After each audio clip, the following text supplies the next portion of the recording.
Good evening and welcome to Chatham House, to this panel discussion on the role of experts in an age of populism. I'm sure it's a topic close to the hearts of most of you here, maybe even close to the wallets too. I'll introduce myself. I am Alan Philps. I edit the World Today magazine at Chatham House. You can see copies there. We have lots of free gifts for you here this evening because this meeting is organized in conjunction with Foreign Affairs magazine. You can pick up some copies there. And we also have Justin, who is the managing editor of Foreign Affairs. A few pieces of housekeeping. This is on the record. It is also being live streamed. So when we get to the Q&A, it's important that you speak to a microphone so that everyone can hear. I think that's all I have. Oh, could you kindly put your phones on silent mode? And if you want to tweet, which you are heartily encouraged to do, you will see a hashtag on the screens either side of us. So we're very fortunate to have an accredited expert on expertise. Professor Tom Nichols, author of The Death of Expertise. In his day job, he is a professor at the US Naval War College. Next to him is Dr. Will Davies, a reader in politics and international relations at Goldsmiths, University of London. Next to him, Julian Vogt, managing editor of Foreign Affairs, whose product you can see down there. And at the end, Dr. Leslie Vinjamuri, Associate Fellow of the US and Americas Program at Chatham House. What we're going to do is I will ask each of the panel members to speak for 6 or 7 minutes. Then we will talk amongst ourselves for a little bit, and there'll be a good half an hour for questions from the floor. So, Tom, would you like to start? Sure. Thanks for having me. It's wonderful to be with you. Since we're on the record, let me start by saying I do not reflect in any way the views of the United States government, the US Navy, Harvard Extension School, my cat, anybody but me.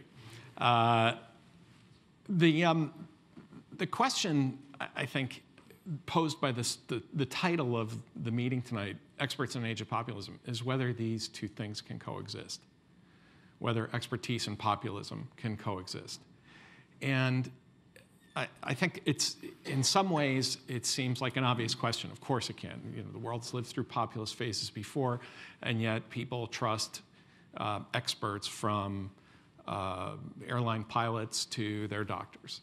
What's different is, I think, the amount of interaction now between experts and the public, the amount of information available to the public, not always good, a false, or I shouldn't say false, a radical reimagining of democracy that actually was first, as I point out in the book, was first proposed by none other than C.S. Lewis, who said that democracy is becoming reinterpreted by the average person, the average citizen, not just to mean a system of political equality, but a situation of actual equality. Mm-hmm. That we are not just all politically equal, or equal in the eyes of God, or equal before the law. We're actually equal to each other. We are equally smart. We are equally intelligent or capable.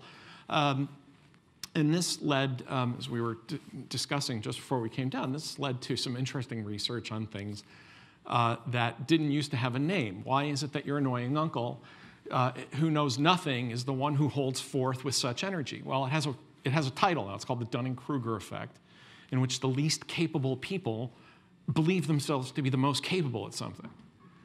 This is the way I always describe it. It's your friend who steps off the karaoke stage after tormenting everybody. He's terrible, and he looks at you and he says, "Nailed it." And everybody's just shaking their head. No, you didn't. So the other word that I use in the book that I think gets under people's skin, but I keep putting it out there because I think this is an aspect of populism. I've talked a lot about expertise, and I think I'm glad tonight we're going to be talking about populism as well, is narcissism.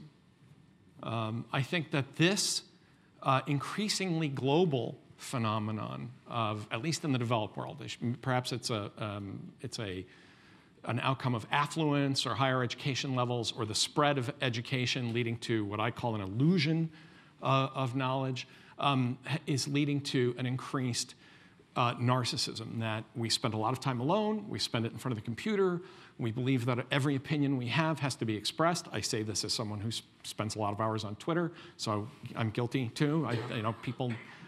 Everybody who follows me knows that I'm a complete maniac for wine gums now that I'm here in London, because I felt it important to share that with the world, because people need to know what kind of candy I like.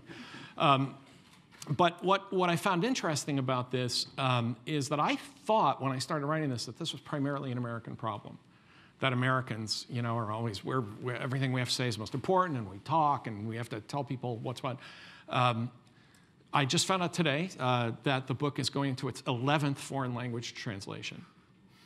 So clearly, it's from Asia to Europe. The most recent one is going to be in Ukrainian.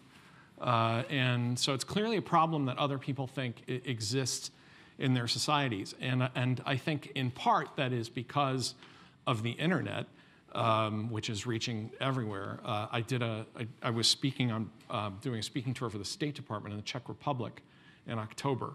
And all of the problems that we'll probably end up talking about tonight were just replicated right before my eyes in Pilsen and Ostrava and everywhere I went. So some of that's the internet, but I'll just close by saying I think it would be a mistake for us to lay this off on technology. I think that there is something else going on. I think this predated the advent of technology. I talk a lot in the book about education. I think there's something wrong. Certainly, and I'll say this only regarding the American system, I think that we have embraced a therapeutic model of education that asks students how they feel instead of what they're learning. I think that our media has become dysfunctional, in part because there's so much of it. I often refer to the media as being something like our diet, that we've never had so much food in the world. We've never had such plenty, which is why we're all fat and diabetic and unhealthy, because we're gorging on the bad stuff. So I think that this has been something that has been brewing for a good 30 or 40 years. I think technology has kind of put it on steroids, but we can talk about it more. In foreign policy in particular, I don't know how we're going to square this circle, because foreign policy and populism, to some extent, cannot coexist. And I'll leave that as my last statement. Okay, thank you very much. So you can't blame it all on technology. Will, great. Thank you, and thank you very much for inviting me here this evening. I want to make a couple of points briefly. One about where I think there isn't a problem with experts in relation to populism, and one where I think there definitely is. And as far as where there isn't a problem, you'll often read that there is a crisis of trust in Western democracies, that populists will say that the elites are, hypocrites, that they are serving themselves, and so on. But if you look at a lot of the surveys that are done by the likes of Pew and Edelman and this sort of thing on levels of trust across society, across the world, in fact, the area where there is a serious crisis of trust today is the media. This is where rates of trust in facts and truth have been falling steadily for decades. And of course, where experts are dependent on the media for the dissemination of their knowledge, people inevitably have difficulty in distinguishing that which they consider to be true from that which they consider to be false. Trust in the media also correlates quite closely to sympathy for populist movement. In America, 61% of Trump voters do not trust the media. 27% of Clinton voters in 2016 do trust the media. So the distrust in the media and populism have a very close correlation, which doesn't actually exist where it comes to experts to the same extent. And a lot of the Pew data shows that trust in scientists, the scientific establishment in the United States, has stayed relatively steady over the last 40 years. At around about 40% of people in society trust the scientific establishment. It's remained relatively level since the early 1970s. The other area where there is clearly a problem of trust is in representative democracy. We know that politicians are held in lower and lower esteem, and to the extent that politicians get involved with experts, and to the extent that experts become politicians like Macron or Ed Miliband or these sorts of figures, there will inevitably be a kind of fallout effect on the centers of expertise and on the notion of technocrats, to the extent that technocrats are seen as a kind of fusion of political and scientific authority. And there is tremendous resentment towards the European Union across Europe, not just in the UK.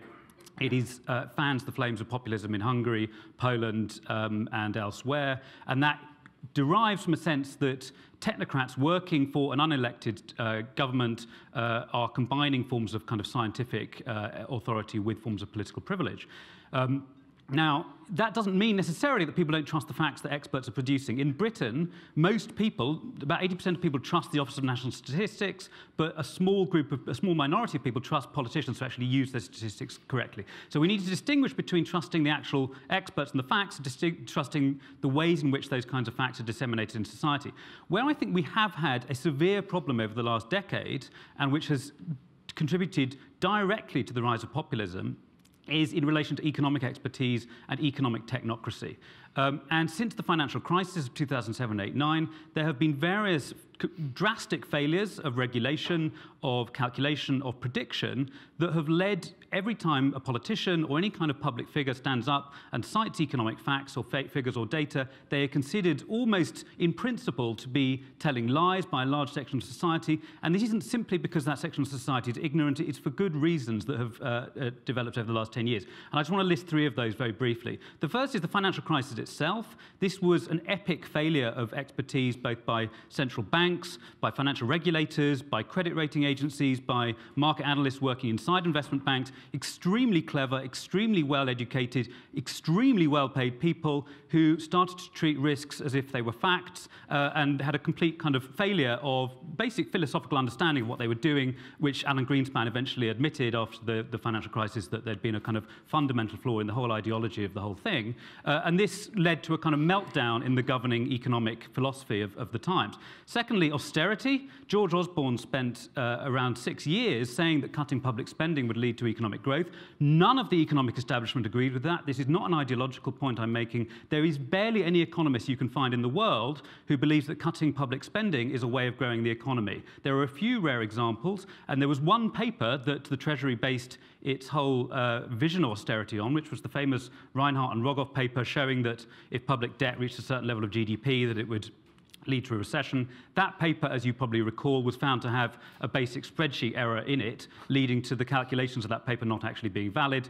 George Osborne, in my view, was the original post-truth politician in this country. He said various things about economic policy that turned out to be false. And there were actually, and this is something that people from across the London School of Economics, across the political spectrum believe. And the authority of economic credibility in today's world is, in my view, rightly held in some suspicion. And I want to end back on the topic of populism, because we've now had Brexit, which was in many ways sticking 2 fingers up at economic rationality, at economic experts, and so on. The famous Michael Gove comment about these people, I think people in this country have had enough of experts.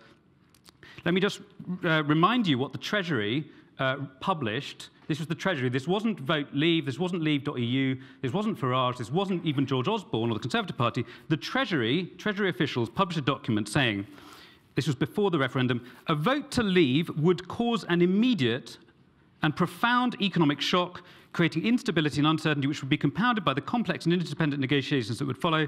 The central conclusion is that the effect of this profound shock would be to push the UK into recession and lead to a sharp rise in unemployment.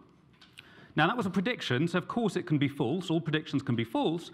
But when people from the Brexit side of the debate said that this is Project Fear, I think we have to recognize that they were actually onto something, and that this was an attempt to try and bully people with economic expertise. And I think we can't be surprised if people don't fall for the same trick again. And I know that there are these Brexit models coming out soon, but I think that they won't have the impact that we think they might. All right, thank you very much. So Gove was right, I was saying, because he did actually, when he was talking about experts, he was talking about experts with acronyms, which is basically the OECD, IMF, and other people. Yes. So I'm a bit of an outlier in this group of experts talking about expertise. I am the only non-expert on the panel. I don't. Me too. Oh, okay. Well, there we go. We're both outliers. I'm a jack of all trades. There you go. I don't have a PhD. I've never worked in government at a high level. I'm a journalist. I'm an editor. So what I bring to this conversation, though, is that at Foreign Affairs, we publish, sort of the kind of people that you see quoted in newspapers and other magazines. These are top-level scholars and current or former government officials, think tank wonks, experts, the kind of people we're talking about now. And what I do all day, essentially, is help them try to communicate in a clear and compelling way to people like me, to non-expert audience. And so, that's the background I sort of bring to this. And what I'll say is, what you learn when you do that are what you might consider some of the supply side problems with this issue of expertise and populism. We've been talking about what I would call the demand side, the problems with society, the problems with the audience for expert opinion analysis. What I tend to see is the problems with the supply, the problems that experts themselves actually inject. And I'll tell you what my sort of theory of this, and it's informed by my experience at Foreign Affairs. In earlier eras, experts didn't necessarily have direct access to a mass audience. With mass education and digital technologies, that has changed, and it's mostly a good thing. However, the rhetoric of expertise hasn't really kept pace. It hasn't adapted in the ways in which it should have. In earlier eras, you had experts who wrote books and scholarly articles, but they didn't write op-eds. Economists and political scientists, didn't blog. They certainly didn't tweet. And this is a different world we're in now. The reason, what I see in a lot of the product of experts that causes problems that may contribute to the falling trust are two very perverse incentives. The first has to do with a perverse incentive that exists for policy professionals when they write. This are people who are in government, who are sort of around government, who are in think tanks. They have a perverse incentive towards vagueness.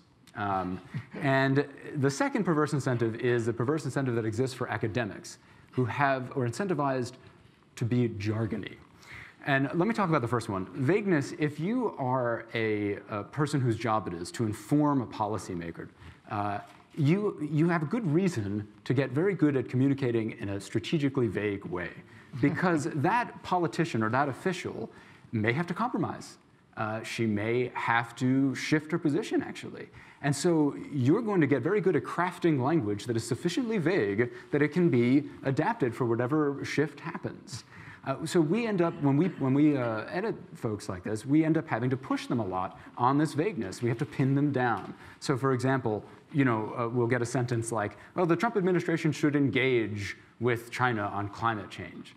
And you say, well, what does that mean? What is engage? Engage could mean any number of things. Or, countering violent, we have to counter violent extremism online.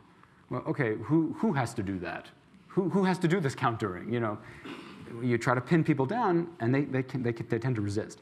Academics, it's a different incentive. It's this jargon issue, and here, look, jargon has always existed, and sometimes jargon is justified, especially in hard sciences where there's highly technical stuff that there's just no plain English equivalent for. With social scientists, with historians, political scientists, economists, they don't quite have that excuse, and instead what I see is a different incentive at work. The fact is that a lot of times social science insights are actually commonsensical. And I don't mean to detract from them. I'm not saying that they are somehow shallow or thin and that the people who have them are not shedding a lot of light. They're incredibly useful. But oftentimes they are insights that non-experts could in fact arrive at themselves and often do.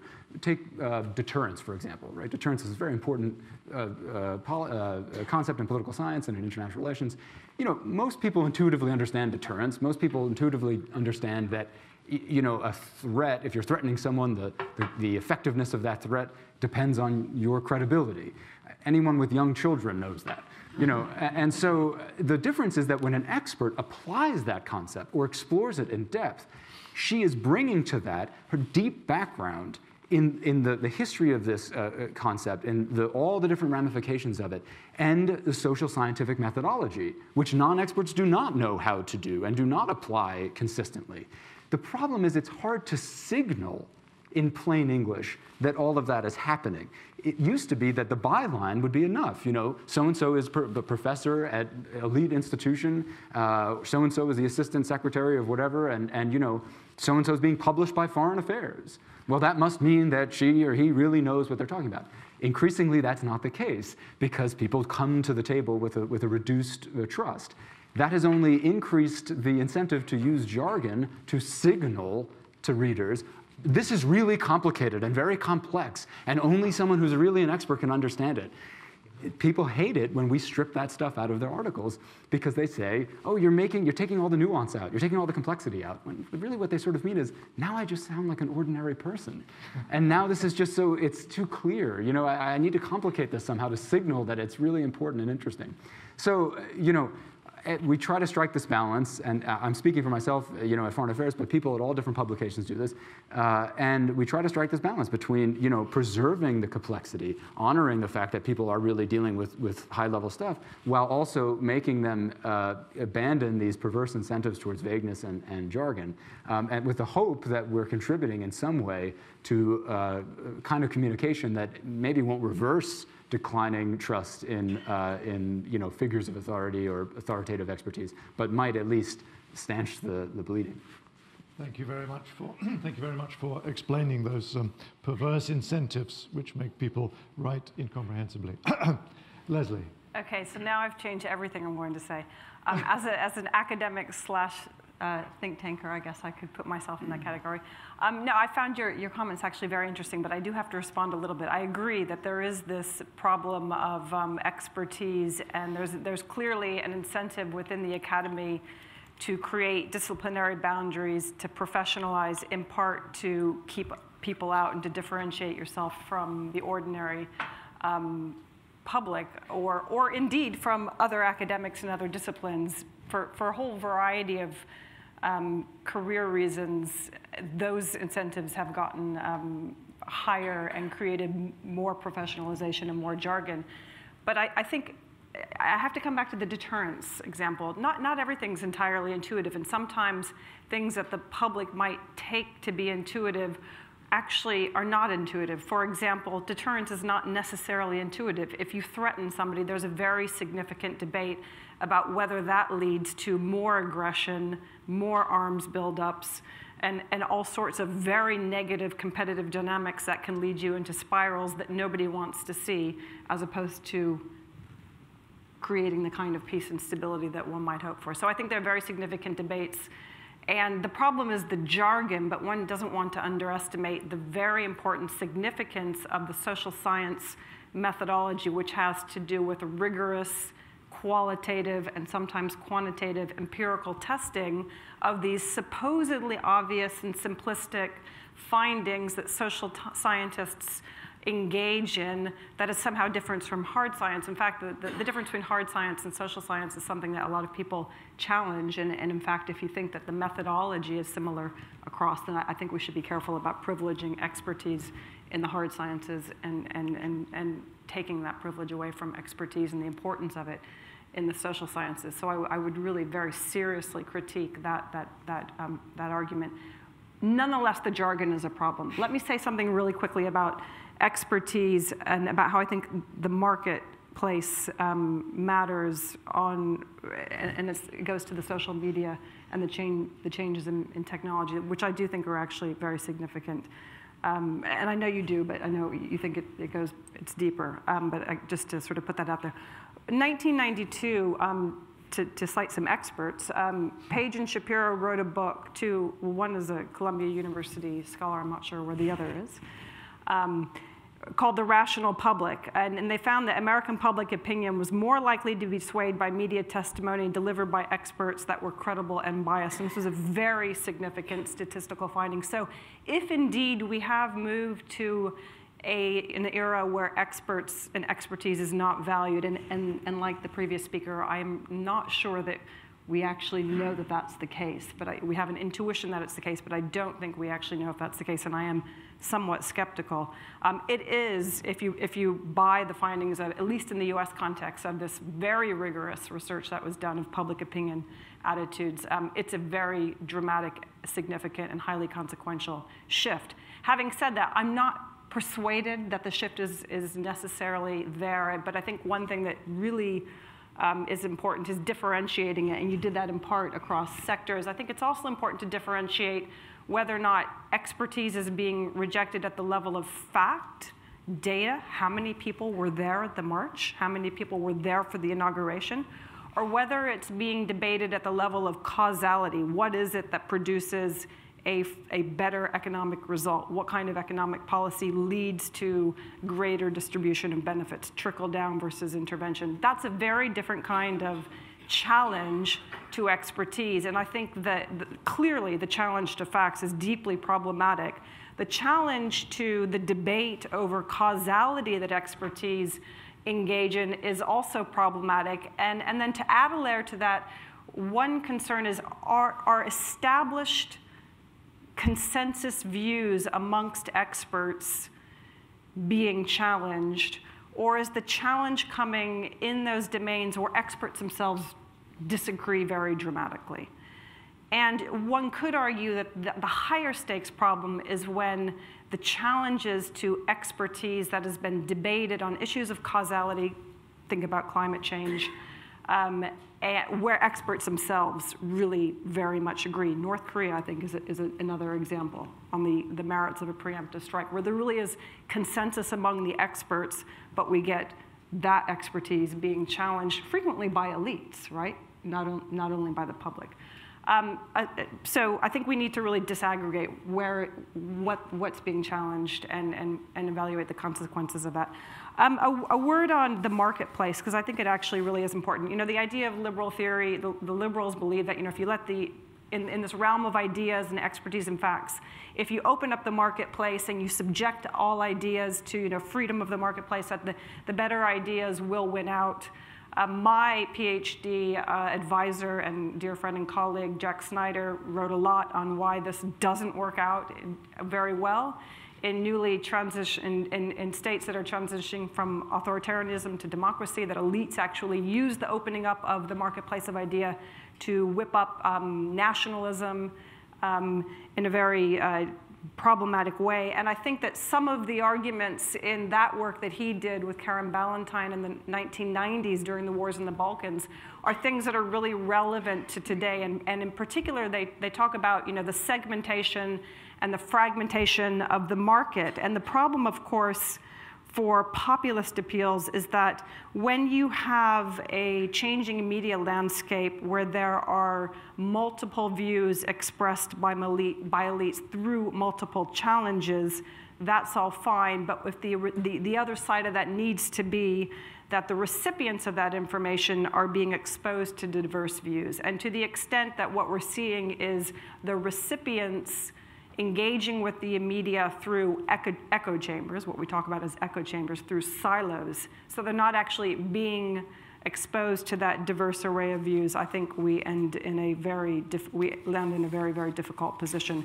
And then finally, I wanted to say one word about this whole debate about emotion and the need for dispassionate analysis. And I'm not really sure where I come down on this, but I think it's a really critical point, because what we continue to hear is that, you know, we need to move towards expertise and move away from emotional arguments. And I fear that if the issue is less populism and more nativism, I'm not persuaded that we can win the argument by detaching the integration of not emotionalism, but emotion and values from rational arguments. If we really differentiate, if we continue to think that rationality is something entirely different from emotion and values, I think we're inevitably going to continue to win the debate if it's really much more about nativism than simply populism.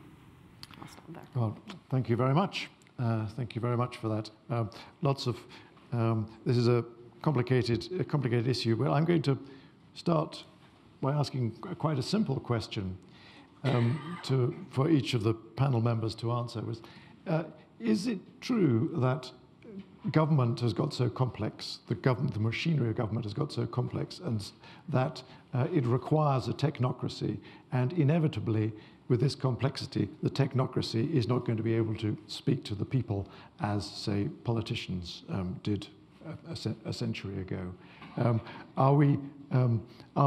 Is there any way that we can get around the gulf which exists between the ordinary people and the experts who are unfortunately necessary?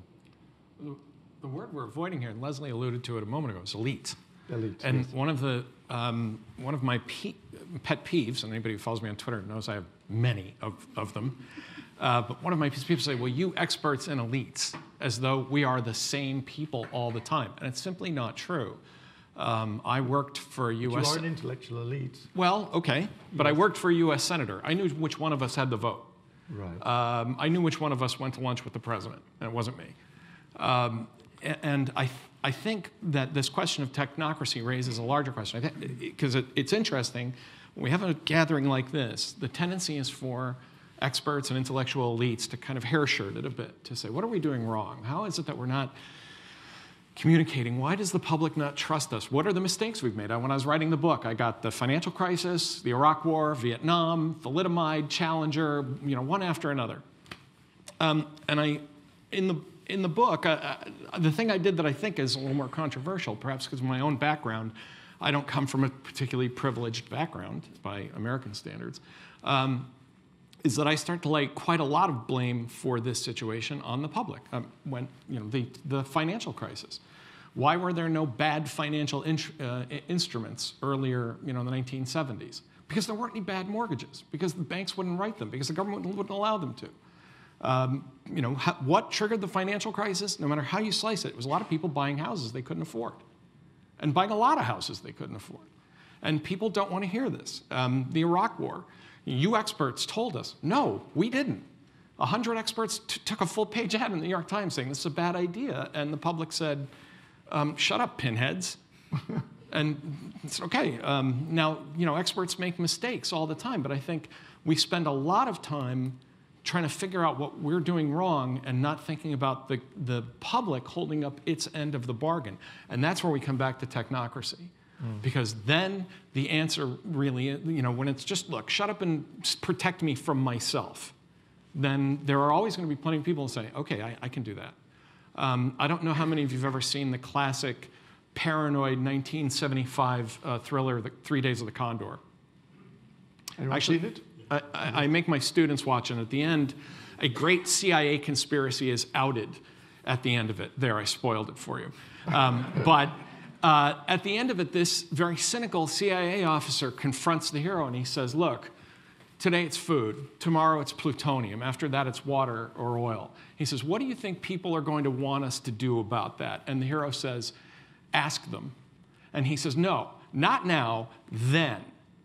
And he says, when their cars won't start, and they're cold, and people have never known hungry are starting to go hungry, he says, they're just going to want us to get it for them. And it's probably one of the most cynical, terrifying lines in a movie. He said, they're not going to want us to ask them. They're going to want us to just get it for them.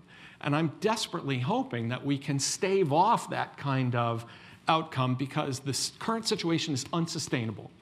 It is virtually unsustainable to tell experts, you must be right all the time, and you must provide this magnificent standard of living, and we really don't want to know how it's done. It's magic. So you're saying the ordinary people have to take their share of the blame? Or we're going to drift into technocracy, because that's where we're headed already. What do you think of technocracy? Well, in answer to your original question, I mean, clearly modern societies over the last 150 years or so have required more and more and more complex forms of coordination, bureaucracy, centralization of administrative powers, and so on. I mean, the rise of the railways and so on. I mean, the need for concentrations of decision-making power using sophisticated forms of calculation has been driving this for a long time, and it's provoked particularly in American political science, a huge level of anxiety around how does this combine with notions of democracy and so on. And there are all sorts of theories to do with, how to combine deliberation with technocratic solutions and this sort of thing. I think that I suppose that part of the problem is where technocrats and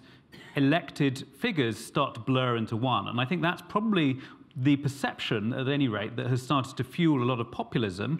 It was certainly a problem in Britain in relation to New Labour, and a lot of the animosity that New Labour attracted was the sense that here was a political party led by former policy advisors, speechwriters, civil servants, think tankers, special advisors. We're talking David Miliband here. Yeah, right? David Cameron was a former worked in Norman Lamont's office and this sort of thing. So there is a kind of this revolving door between the bureaucratic wing of the state and the supposedly representative wing of the state. And I don't see any real viable alternative to having bureaucratic instruments at the disposal of the state if you're going to do things like tax collection and have a welfare state and have an army and have an NHS and so on. There is not a sort of purely deliberative way of running all of those things without reversing about sort of 200 years of progress.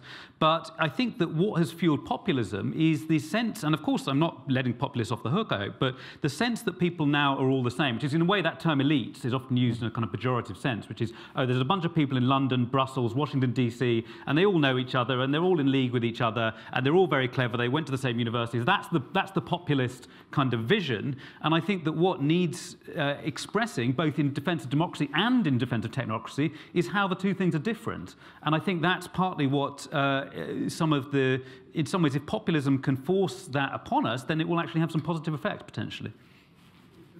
Jump in on what Thomas said. Oh, I did. And first, did you say you published, the experts published in the New York Times and the people didn't listen? Was that what you said? There was a full-page ad of international relations professors in the Times. In the New York Times. So, okay, in the New York Times. It's not where you publish if you're trying to have a broad public impact across a very large audience. So I don't think that you can dismiss the public because they didn't listen to an ad in the New York Times. And I know many of the people who signed it and dearly respect them. So I take issue with the environment analogy too. All people discount the future. If you put two products side by side and one costs double the amount of the other one, and your pocketbook is constrained, and somebody says in 20 years, it's a privilege to be able to make the long-term choice. So there's a market here which I think we cannot underestimate. And I think if you put two products side by side and you said, if you buy this one in 20 years, your grandchildren are going to be in a better place, and it costs basically the same, or maybe it's 5% more, you're going to get a different outcome. So I'd be very skeptical of blaming it on the public and not looking at the social context, the social structure, and the market incentives. You say the market incentives, you mean we're talking about people who are at the struggling end of the scale? Struggling. I mean, struggling, the middle, right? The middle working class, which is where the bulk of the population rests. Market incentives, I call the inability to defer gratification. One of the problems, for example, Americans rail about, I've had this argument for 25 years, we don't make color televisions in America anymore. Well, if you didn't want 2 or 3 of them at affordable prices, I mean, Americans are awash in a remarkably high standard of electronic living, fueled totally by cheap overseas labor. Americans won't pay what it costs to buy an American-made television set, because then you're going to have one of them. And so there is I'm not, we may be talking past each other, because you may be talking about people at a very, hard edge of subsistence. I'm talking about the average kind of lower middle class to middle class consumer who says, I want a bigger house. I want a better car. I want 2 televisions. I want 3 laptops in my house. I want Wi-Fi, and that, I think that level, and all of this, by the way, happens by magic. I mean, if you ask people how this happens, it's just, that the idea that experts are involved, including not just STEM experts, because I think you're right about privileging that knowledge, which is madness. But to say just to use the internet requires diplomats and conventions and physical security and various kinds. People just don't want to hear that. So you're expecting everyone to understand everything about what they do? what brings them their lifestyle. I think that's unfair. It sounds like it. Objection. But I think this notion of I've had this argument with friends who when I was a young kid. I come from a dying, or not dying, dead in some ways, factory town. I mean, I grew up with empty factories around me and smokestacks that don't make smoke anymore. And it was amazing to hear people say, as they were mounting their second Chinese-made television, to say, we got to bring jobs back to America. Well, there's a kind of reflectiveness there that used to drive me up the wall and I would have these arguments and don't have two televisions. So I take your point that for the problem of the future, that is a privileged decision to be able to make.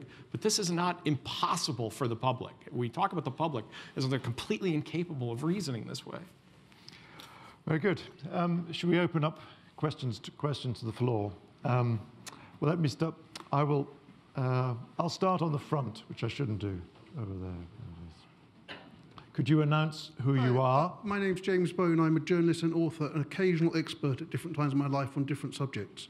Very good. First, I'd like to challenge quickly the revisionist history of Iraq. I mean, the experts in Iraq weren't the people who put an ad in the New York Times. The experts were the people who decided whether or not Iraq possessed weapons of mass destruction. And in that case, they were clearly wrong. So I think that's another thing that can be added to the financial crisis. I'd like to respond to your question about narcissism, which is a good point, but isn't narcissism, the culture of narcissism, which was really identified back in the 70s, just an aspect of consumerism, capitalism, where the customer is king and everybody caters to the gratification of the consumer, and to the extent that it spread beyond America, maybe that's just a reflection of consumerism spreading beyond America? Narcissism, would you like to respond? Just a quick answer on narcissism. I'm not quite sure. I think some of it, if you had asked my father, who 2 days ago would have been 100 years old. So there's a big generational span there. My dad used to say it came about because of affluence, that increasingly people were more and more disconnected from the things that made their lives good, including things like security. I mean, the idea of serving in the military, that there are duties that come with all of this, and that instead we self-actualize. We go to college because it's fun, and because we enjoy it, and not because we're sort of investing, in the future. And we just do a lot of things that come easier and easier and easier. I mean, when people ask me what my childhood was like in the 1960s, they think of it as very idealized. And I always say, you know what I remember about the 1960s? No air conditioning. That's what I remember. And so I think a lot of this affluence happens almost transparently to people that they take for granted, and it gives them the leisure to focus more and more. And our culture, I think, says it's about you, it's about your happiness, it's about your self-esteem. And that's pervaded throughout our society at this point. Okay. Are we getting away from experts? You had a question, sir. Yes. Will you wait for the microphone? No, I was this gentleman in the front row. You'll come later. Yeah. Jonathan Isle from the Royal United Services Institute, one guy that had his acronyms cut out. I just want to bring back to the question that was asked by Professor Nichols and by you on the technology and how much the technology had an impact on this. Now, you, Professor Nichols, tended to sort of not dismiss, but not discount it up to a certain point. But there were some areas where I looked where big crises, for instance, the whole subject of GM food and the subject of mad cow disease, both the disease and the number of casualties that it was supposed to have, which it didn't, where a lot of the pressure actually came from quite uninformed reporting, the barrage of uninformed reporting that at the end sort of erased any distinction between expertise and non-expertise, or the reporting of medical discoveries in the media, which is very often rushed out, half-baked, by newspapers which no longer have the money to have a science correspondent. So I just wonder how much the technology platforms have sort of evened out the distinction between expertise and non-expertise, and in a way battered down that distinction to pulverize it. Who would like to? you like to? Leslie, did you want to? I mean, I think it's, I haven't done, there are a lot of people that are doing very serious work on this, and I'm not one of them. But my reaction would be that it's tremendous, that your instinct is right, that the proliferation of news media. Somebody quoted at a conference in New York about a year ago that about 20 years ago, 70% of American college students got their news information from 3 sources in combination. 70% of news was from BBC, New York Times, and Washington Post, and now it's less than 20%. So just the fact that people are getting their information from other places, right? The fragmentation of the market, and the fact that so many of the places where we're getting our news do not have editors. So they're not fact-checked. The fact that the New York Times fact-checks is wonderful, but it fact-checks for New York Times readers. They don't. No.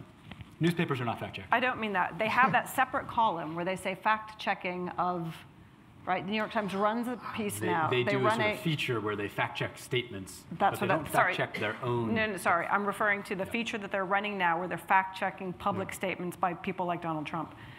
Is not helpful because they're fact-checking for the people who already don't believe the facts that are being delivered by Donald Trump, right? So you get fact-checking of external speeches to lend credibility within the silos in which they're being read. So there's not scrutiny across the echo chambers. That's the fragmentation and the fact that the readers are not subject to a free marketplace of ideas, which requires ideas to be contested in a free market space, but the market is not free, it's fragmented. So I think it's deeply problematic.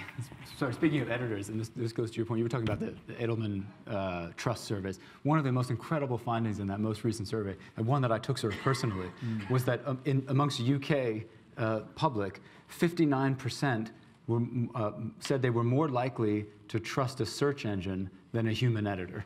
So, the reason, the lack of editors is having a sort of follow-on effect, which is that there is a lack of sort of curation. You also raised an interesting point, though, before, Leslie. You said, you don't take out an ad in the New York Times to reach people. The question is, where do you take out that ad then, and what do you, how do you? Today, USA Today, every hotel room, right? Even the kind of motel rooms get USA Today in the front. I mean, I'm just saying there are other newspapers that if you want to reach a broader public, you could go to. What I'm saying is that the challenge is that there aren't any single places that you can go. Those 3 news sources are, well, okay, but those are news articles. That's not actually an aggregated news source. Yeah. So it's incredibly fragmented. And it's hard to know. One bit of sympathy I have for people who want to take dissenting views, experts who want to, go cut against the grain, is it's very difficult for them to find those persuadables who they hope that are there. Or maybe it's, sorry. Well, I just wanted to make a very brief comment. I mean, before, because the internet has been in society for 20 years, social media has been around for a decade or so, but I mean, if you look at the movement that's often called junk science, which is the deliberate pushing of bogus facts into the public sphere, it's been the tobacco industry obviously did it very effectively from the 1950s onwards. The oil industry has done it since the 1970s. There's now clear evidence that Exxon knew about the risk of global warming in relation to CO2 emissions from the 1970s and were funding scientists to say the opposite. So that has been going on for some time. Now, of course, the internet creates the sense of the level playing field that you're talking about, but the idea that you can run the scientific public sphere as a kind of Darwinian conflict between different voices and that one of them will eventually rise to the top, of course, eventually you would hope that real science is the one that wins, but you can go for several years, if not decades, by sowing a lot of doubt on that. And that's the broad issue that's known as agnotology that various people have written about, the deliberate manufacturing of ignorance. And now we think that the Russians started it with Twitter, but I mean, this has been going on for decades. Quick comment on the platform issue. The problem is, and I'm going to push this back onto the public again, the internet creates a shortcut to the illusion of knowledge. And this is, anybody who teaches undergraduates can tell you that if it's not immediately findable by clicking, it's not worth knowing. And so I'm not that, but that has always been a problem. The internet has put it on steroids, that you can find basically anything you already want to know by asking the your magic box. Okay, this gentleman here, you've had your hand up for a long time. Yeah, thank you very much. Ewan Grant, Chatham House member and former intelligence analyst. I have taught over many years professionally the President Kennedy case, so I certainly understand the professor's comment about the internet creates the illusion of knowledge, given the vast amount of rubbish that is on the internet there. My question is, I also do Challenger, by the way. My question is in relation to the professor's comment about narcissism, and I wonder if the other members of the panel would care to comment on that. In my experience, narcissism among elites is often associated with arrogance and ignorance and very serious consequences for everyone because of very bad decisions. I'm also a shareholder in Royal Bank of Scotland. Thank you. So narcissism of elites. So we're not talking about the narcissism of the populace, but the narcissism of the elites. Yes. I mean, well, first of all, I'm not an expert on narcissism, although I feel like You're always saying you're not an expert. I mean, but there are people who are expert on narcissists, and they tend to be in different kind of sciences. But one of the problems is that we've all become armchair experts on narcissism since Donald Trump was elected, and armchair experts on Trumpism and his psychology. But I guess I want to come back, and maybe it gets at the internet narcissist question, but two things. One is, not all graduates. I've taught in universities since 1996.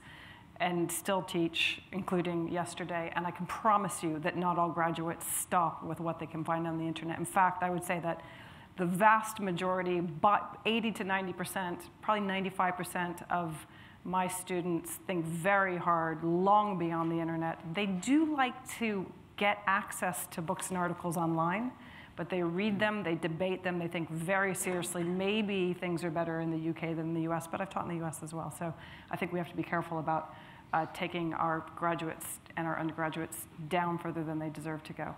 And I think actually there's a lot of hope. The other thing about the internet is that, yes, everything's on the internet, but the nice thing about our educational systems is that we're teaching people how to scrutinize and to think about what they're finding on the internet. People frequently say to me, oh, Twitter, it's such a waste of time. I know you don't think that.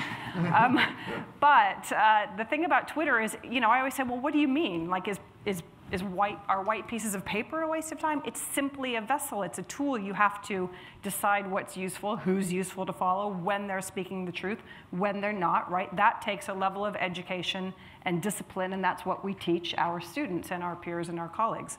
So again, I would be careful to just disregard any of these things. It is about the educational underpinnings.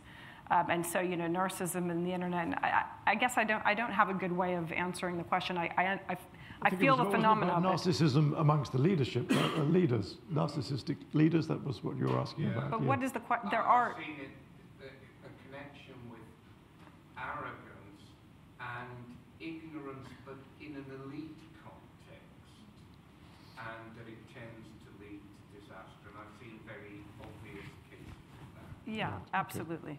Okay, should we take another question? Yes, the lady at the back, who I can barely see. Yes, stand up. Hello. I'm Jordana Friedman. I'm a member of the Council on Foreign Relations and also a think tank and geotype. I just two-fingered that comment because one of the big picture questions that I have is, is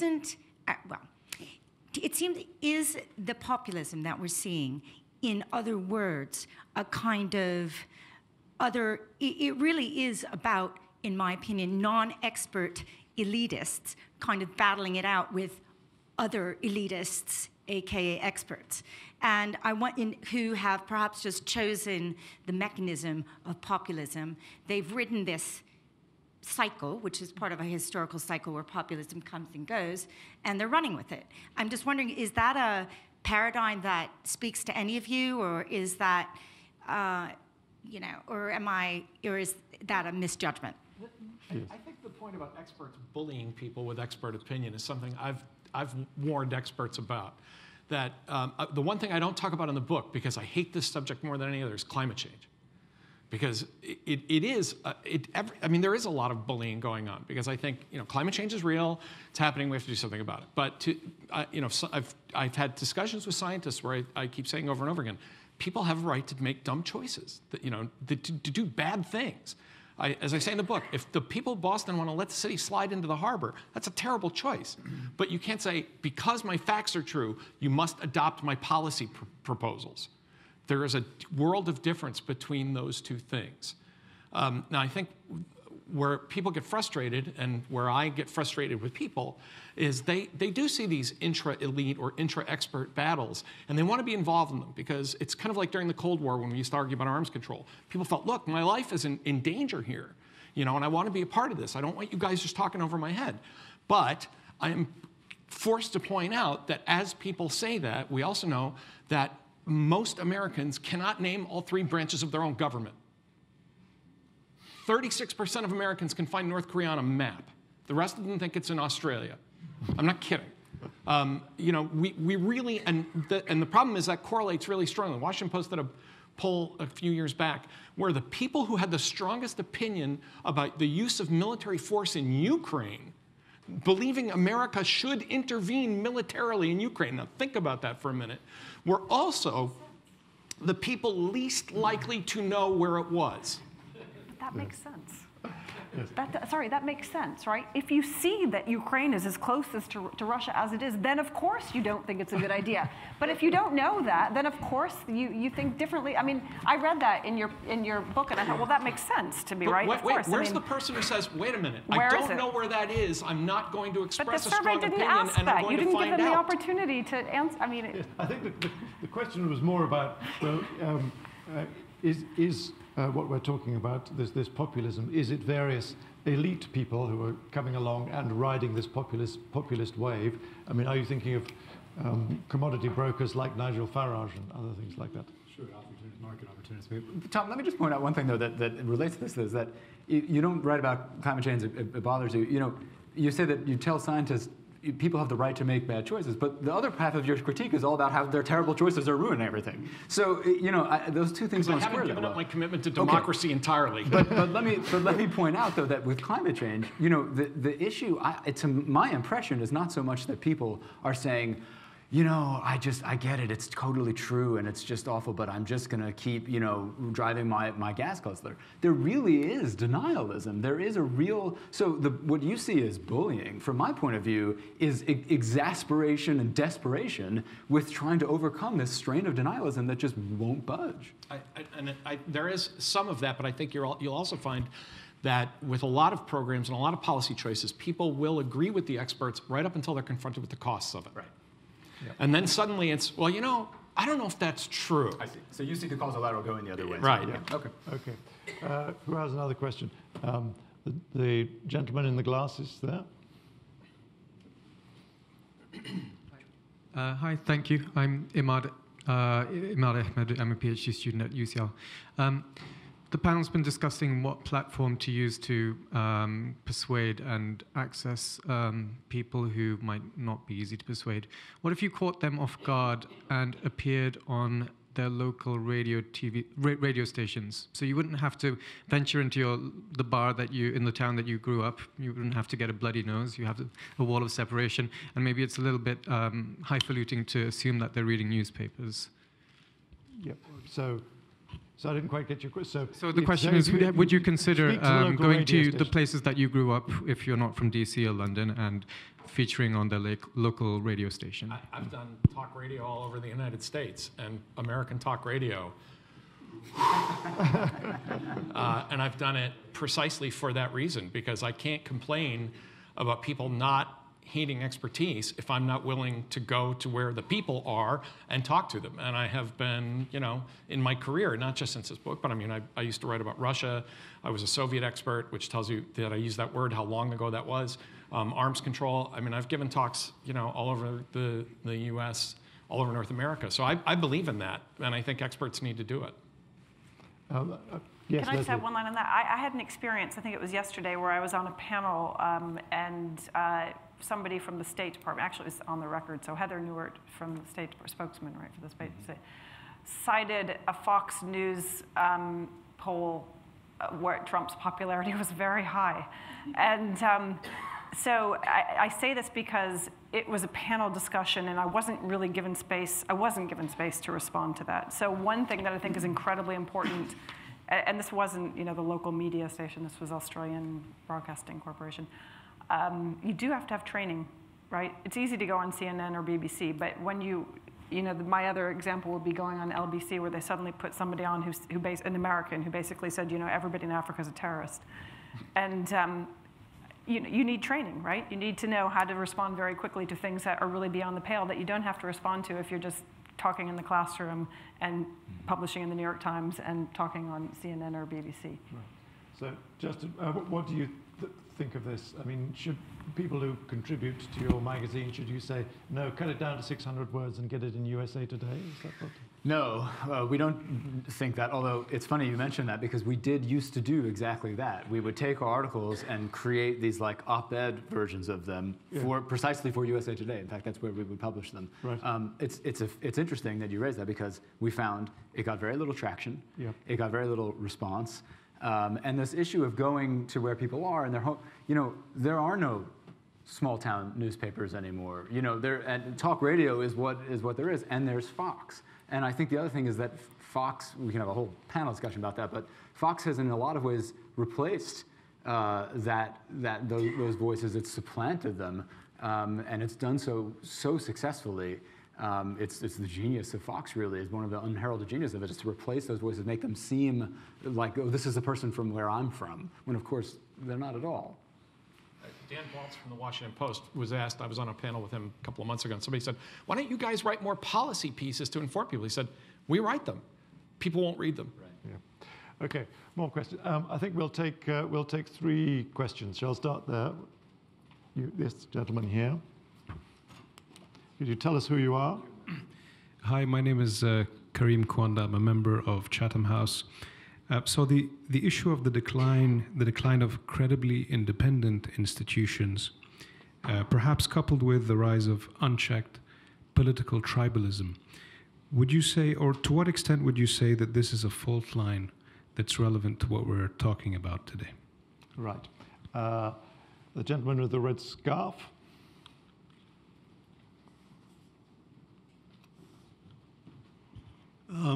Frank Gellier, member of Chatham House. A reference has been made to the concept of deterrence. And I assume nuclear deterrence is part of that. Now, I don't think you can actually discuss nuclear deterrence unless you assume rationality. And the implications of rationality, like self-interest, survival, self-preservation.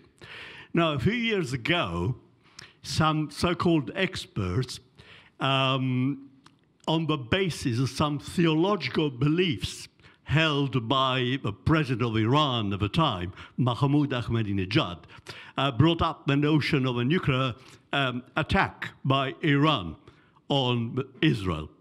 Now, it's quite clear the leaders of Iran are quite irrational. They don't want to be destroyed. Could you give us a question, please? And the question is how the experts on irrationality are actually proved wrong by the rational behavior of those who are actually in charge of a country. Rational behavior. And a third question. The young gentleman there in the second row. Hi, John Kittelfama. I'm a master's student at the London School of Economics. So I think we often think about the rise of sort of unexpert opinions on the internet. That seems to be sort of a focal point. But where I see it most, especially when I go to my parents' house in the States, is on cable news. And it's just unending 24 hours of people who aren't experts. They might be elites in the way some people see them because they're on TV, but they have no expertise. And that's actually had like a much longer runway than the internet. We've had cable news for over 25 years now. So where do you see the role of sort of 24-hour cable news cycles, unending discussions by non-experts about expert topics, and what that does to sort of the electorate? Who wants to answer? Weak institutions and tribalism. Is this the key fault line of of the times? I'm not sure I agree with the way it's been put, but I think that the point, which is that the quest for facts and for truth historically has gone hand in hand with institutions that are seen as outside of the fray of politics. This is the whole way back to the scientific revolution of the 17th century, is that the establishment of there being non-political premises for research and for philosophy and for knowledge is key to what then became modern science. And I think that we have a dilemma today, and if the Economic and Social Research Council is watching this, then I should probably watch what I say. But I think there is a dilemma today in terms of whether we want universities to be high impact, fast turnover, engaged, publicly relevant institutions, in which point they become suckered by various sort of trends and 24-hour news channels and social media, and we all have to blog and we all have to be constantly in the thick of things the whole time. And I do quite a lot of that myself. I quite enjoy it. A lot of people don't. Or whether universities are to do the slow, hard, more boring work of seeking truth, which is what they have been historically set up to do. So I think that, in a way, universities are in a bit of a bind now, because I'm not suggesting that this is necessarily encouraging tribalism, but we're all now required to demonstrate impact on the world, and we're measured in the way in which we demonstrate impact on the world, so that when populists come along and say, these people, they're not disinterested, they're not neutral, they've actually got into bed with those people and those people and those people, they've actually got a point to some extent, because there is the requirement, which I understand completely, but I do think that ivory tower has become a pejorative term, and if we're seriously concerned about the status of truth in today's politics, there has to be serious attention to the way in which we fund not only independent journalism, but independent research, where we don't expect constantly keeping up with the news cycle and the political cycle and having policy impact and all that kind of thing. So I'm not sure I quite agree with the way you put it about tribalism, but I do think you're onto something. I think that question and this question are linked together. Because the availability of information, which we all think of as a great democratizing, leveling, it's actually causing a lot of this tribalism. Because people now have enough, can now separate their streams of information so carefully that they never have to encounter a fact they don't like. And that makes, and that the creation of these echo chambers, the metaphor I use is holding a microphone in front of a speaker until it's ear-splitting. Because in an earlier time, people have asked me, do I think it was better when there were only 3 networks and it was 3 old white guys reading corporate curated news from New York? Okay, we live in a better world. On the other hand, people who had to sit and watch the news every night had to encounter things they didn't want to hear, because you couldn't silo, to use it, you couldn't silo that information. Now, if you want to spend your day watching MSNBC or watching Fox or watching CNN, you only read the Huffington Post or Slate or National Review, you never have to encounter an argument or a fact that you don't like. And that just revs up. I mean, look at this current thing now about the investigation, the Russia investigation. There are 2 completely separate and in some ways equally crazy narratives that have taken off between 2 communities, epistemological communities, that simply never talk to each other. So I actually think they're related problems, because they have to fill that time. There's so much time. They have to put somebody in front of that camera. And if I wonder, one question for experts, how many times have you ever said no to TV? I've said no to producers. Andy Warhol once said, right, never turn down the opportunity to have sex or be on television. I think he did anyway. But I've said to producers, I can't talk about that. I don't know anything about it. And I remember one producer said, come on, it's 5 minutes. I'm like, it would be 5 minutes of nonsense. I don't know this subject. But, you can't blame them. They're trying to fill that time. Let's have 3 more questions. Sorry. Okay. A comment, please. A comment. You said deterrence proves rationality. Deterrence proves rationality. Yeah, do we accept that? The success of deterrence proves rationality? I think modern deterrence theory is being revised by the understanding that there's a difference between being rational and being reasonable. We no longer, I think, I work on deterrence issues in my other life, and I think that presumption of universal Western-style rationality has been worked on and has been refined. I think we have, going back to Leslie's point, that although it seems commonsensical, real experts spend a lot of time talking about this. And disagreeing on certain things. Right. Right. Sorry, I just want to make one little point to your question too, which is that a lot of what you asked about cable news, and Tom, this gets to what you were saying. A lot of what you're seeing on cable news is actually people who, might, if they were being honest, would say, well, I'm no expert, but I do play one on TV, especially on Fox. I mean, if you can watch Fox, you can get Sebastian Gorka, who can tell you all about Islamic radicalism, even though he's really hardly qualified to do so. You can get Judge Janine Pirro to tell you all about the Russia investigation, and you can get Judge Andrew Napolitano to tell you all about the Justice Department. Now, these are people who, the network that puts them on has cast them in the role of expert, and, you had talked about media training. They're very, very good at it. They're really good at it. I mean, I'll watch them, and these are people I disagree with, and I start kind of getting lulled into, oh yeah, that's a good point, and I say, wait on, snap out of it, They're good at it because this kind of communication is a skill that people who are qualified need to learn, that people who are unqualified have realized, I don't really need to understand any of this. All I need to be able to do is talk about it well on TV. Who's got a quick question? This gentleman here. Anyone else got a quick, yes, yes. Hi, who are you? I'm a term member at the council.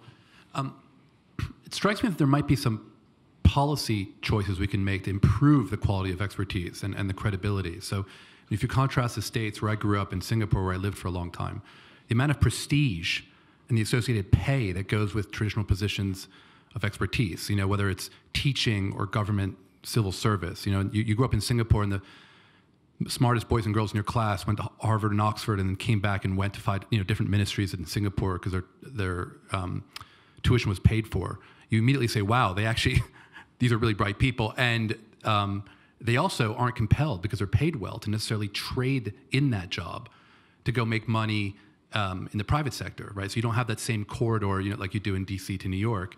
And so that also improves their credibility because you don't feel that they're conflicted, or you don't feel like they're pushing policies on you with an eye towards their next employer. I mean, should we not be thinking fundamentally about what we can do in the West to kind of assign more prestige and pay better and reduce some of those, potential conflicts for people in government, for people in, that go into teaching professions, et cetera? Okay, give more prestige to teachers and civil servants. People who teach, and yes, absolutely, we need a lot more. It's a losing argument, though. You're not going to make I have defended congressmen as I've worked in Congress. I mean, believe it or not, congressmen, yes, they spend a lot of time on the phone trying to raise money. It's ugly, it's dirty business. They also work really hard. They spend a lot of time, especially if they have to travel far. If you tell an American, think of congressmen as the board of directors of the wealthiest, most powerful corporation on earth, and they make $175,000 a year. They are vastly underpaid. Americans, their heads explode. They say, why are all these congressmen corrupt and on the take, and why are they making so much money? It's an argument you can't win. I've tried. I wish you were right. I wish we would think of, the civil service as a noble calling. I wish we would think of, I love that you said the ivory tower is now a pejorative. I'm trying to remember the time when it was like a good thing. But, Americans, and I'm being specific of Americans, the idea that college professors should be highly paid or civil servants, that's just not an argument. Final question. Would this only work in a small place like Singapore, which is sort of unique in its political system? And an undemocratic. I don't mean Singapore is undemocratic. I mean in a place where you can override the public's kind of distaste for paying civil servants what they're worth. You're not going to do that in a country of 300 million people as a democratic choice. The last thing we amended our Constitution about was not allowing congressmen to vote a pay raise think of this, a 200-plus-year-old written Constitution, and the last amendment we stuck on it was so that congressmen can't take advantage of a pay raise within that electoral cycle, because we thought that was so important, we had to actually ink that onto the Constitution. Okay. Our time is up. Thank you for your questions, for your interest. Thank you to our panel, Leslie Vinjamuri, Justin Vogt, Tom Nichols, and Will Davies.